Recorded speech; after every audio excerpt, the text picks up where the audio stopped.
Merhabalar, Emek Atölyem kanalıma hoş geldiniz. Ben Zeynep. Şimdi size sihirli halkanın yapılışını yakından ve yavaş yavaş anlatacağım. Hem tek halka yapıyorum hem de çift halka yapıyorum bazen. İkisini de göstereceğim burada. Ve sık iğne yapımını göstereceğim yavaş yavaş. Şimdi parmağımızı ipimize doluyoruz önce. Şu yukarıdan ipimi tutuyorum. Orta parmağıma sarıyorum. Bir kere daha sardım. Bir daha çevirdim. Açıkta kalan ucu şu parmağımla tutuyorum. Bu şekilde çift halka yapmış oldum buraya. Benim genelde tercih ettiğim halka şekli de budur. Bakın bu yukarıdan gelen ip zaten. Bu da açıkta kalan ucu tuttuğum ip. Burada da 2 tane halkam var. Tığımı bu 2 halkanın içinden geçiriyorum. Karşıdaki ipe tığımı takıyorum. Ve bunu çekiyorum. Sonra yavaş yavaş tığımı aşağıdan yukarıya doğru döndürüyorum bakın. Karşıdan tekrar doluyorum ipimi. Ve çekiyorum. Bir zincir atmış oldum. Bu şekilde sihirli halkamızı yaptık. Şimdi parmağımdan çıkarıyorum. Bakın. Şurada açıkta kalan ipim var. Burada sihirli halkamı oluşturdum. Bizler örgü esnasında bunun etrafına şöyle bakın burada çift halka var. Şöyle. Örgü esnasında etrafına 6 tane sık iğne örüyoruz. Şimdi de öreyim. Yavaş yavaş bunu da göstermek istiyorum. Önce tığımı halkanın içerisinden geçiriyorum. Bir kere ipimi tığıma dolayıp çekiyorum. Şöyle 2 tane halka oluşturmuş oldum. Tekrar tığıma ipimi dolayıp bu halkaların içerisinden geçiriyorum. İşte bu benim ilk sık iğnem bakın. Tekrar yapalım. Tığımı halkanın içerisinden geçiriyorum. Buradan ipe doluyorum ve çekiyorum. Çift halka oluşuyor tığımın üzerinde. Tekrar ipime dolayıp halkaların içerisinden geçiriyorum. İkinci sık iğnemi oluşturmuş oluyorum. 6 tane yapacağım. Halkamın içerisinden geçiyorum.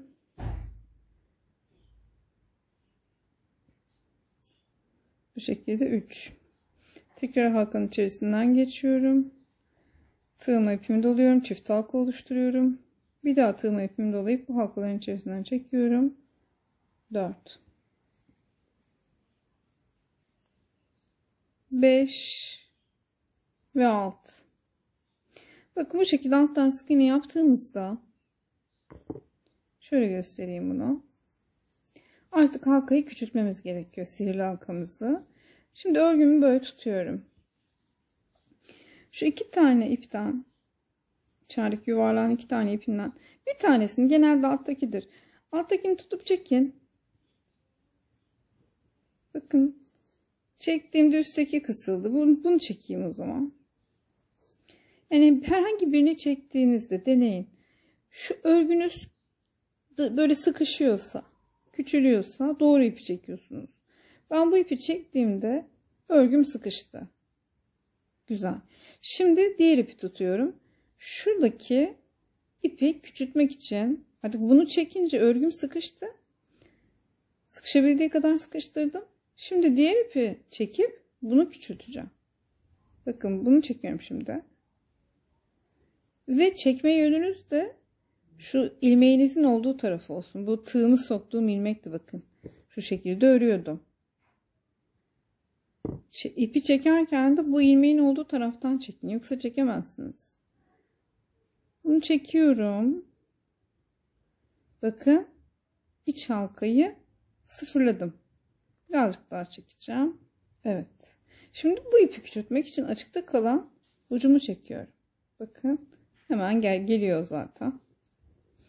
Bu şekilde biz 6 tane sık iğneye böyle tam tur döndürmüş olduk. Çift halkalı sihirli halka, yani çift ipli sihirli halka bu şekilde. Sık iğne gösterimini de yaptık. Şimdi bir de tek halkalı yapalım.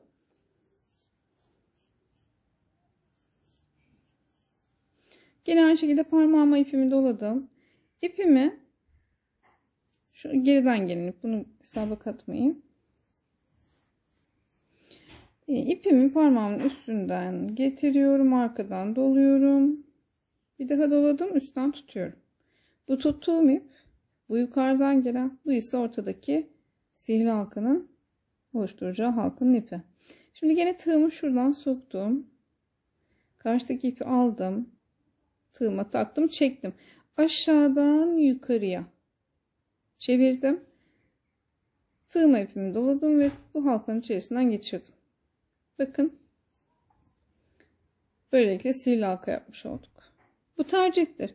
İsterseniz benim başta yaptığım gibi 2 ipli halka yaparsınız. İsterseniz şimdi gösterdiğim gibi böyle tek ipli halka. Şimdi sihirli halkamı oluşturdum. Artık sık iğne yapımına başlayabilirim. Halkanın içerisinden tığımı geçiriyorum. Karşıdan ipime doluyorum.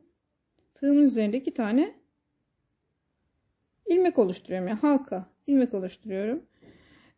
Tekrar ipimi tığıma doluyorum ve bu 2 halkanın içerisinden çıkarıyorum. Tekrardan halkanın içerisinden tığımı geçiriyorum. 2 halka oluştu. Bakın 2. Halkanın içerisinden geçiriyorum. İpime tığımı doluyorum. 2 halka oluşuyor. Tekrar ipimi dolayıp bu halkaların içinden geçiriyorum. 3 4 5 eliniz alıştıkça çok daha iyi öreceksiniz. 6. Şimdi 6 tane sık iğne oluştuktan sonra şu halkayı tam tır olacak şekilde küçültüyorum. Bunu nasıl yapacağım? Şuradaki ipimi çekerek, açık takılan ipimi çektik, bitti. Bu şekilde 6 tane sık iğneyi tam tur döndürmüş oldum. Evet, herkese kolay gelsin diyorum. Bu şekilde yavaş yavaş yaptığınızda eliniz alışana kadar çok daha rahat öreceksinizdir. Umarım faydalı olmuştur. Tekrar görüşmek üzere.